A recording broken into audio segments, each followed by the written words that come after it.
So, you are going to learn one of the finest episodes that happened in history. You would be amazed to know that can food be responsible for the global world? So here we start with the story of Britain. What happened in Britain? It was an agrarian nation before. So as you can see, before there were farms in Britain and people were food sufficient. They did not need to import food. Then suddenly and slowly, with the help of the industrial revolution, people started shifting from agriculture to factories. More number of machines, more number of industries started coming up and people were not interested in farming. Now whether you are industrialized, whether you are high-tech developed, ultimately when you are hungry you will need food, right? So there was no food, there was no people involved into farming. So what government tried to do is, in order to divert some people here, government introduced taxation policy, heavy taxation policy on import of grains. So they are known as corn law in history. So government tried to pressurize or push people in Britain towards farming also, along with the factories. Then the wealthy people explained government that ultimately we need development. We can sell our industrial products to the other nations and we can make money.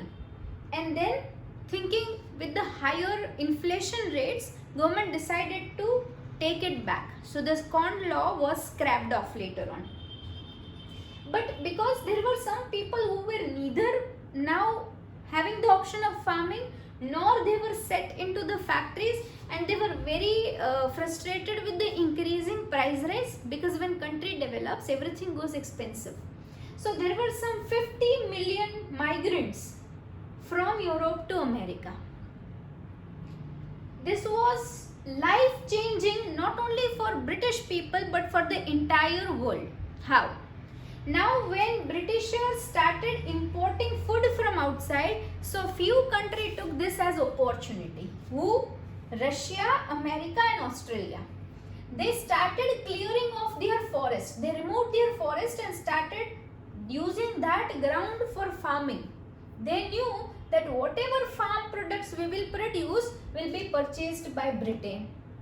And so happened.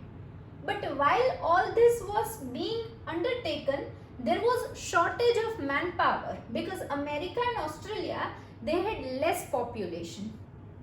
So and then there were some other people taking benefit of it. From Europe, Asia, Africa and Caribbean, people, they shifted to America and Australia. America and Australia got cheap labor and people got good job. So see, here British people, they turned themselves from farmers to factory people, and 3 economies became agrarian economies and 4 country people became laborers. Now, chalo, it was farming problem solved, people problem solved. But when these goods will be prepared, they had to be sent to Britain. There were no infrastructure facilities. So what happened? Railways and ports were created. And these countries had insufficient funds.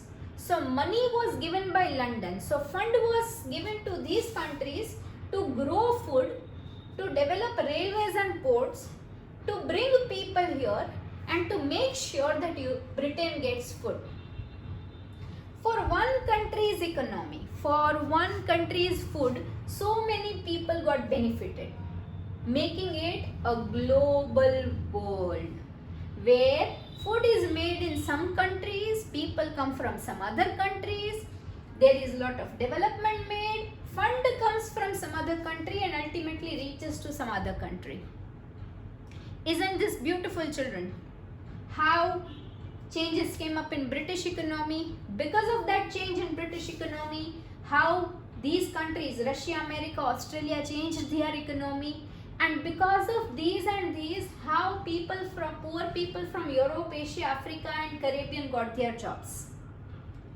Now, popularly, we have 3 flows. This is your question that is frequently asked in board.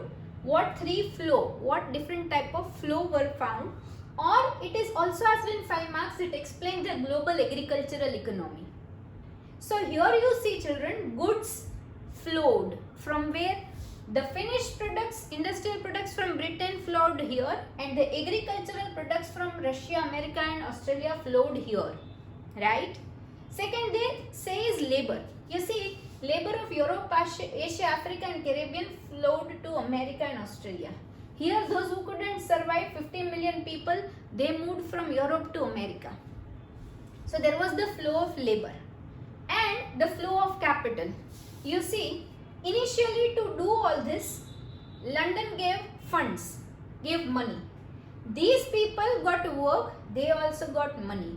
Now when this agricultural produce will be ready and it will be sold to Britain, they will also get money. And because now they are focusing on factories, when these products, factory products will be sold to the entire globe, they will also make money. So three things, three flows, goods, that is trade also mentioned here, goods or trade, labor and capital.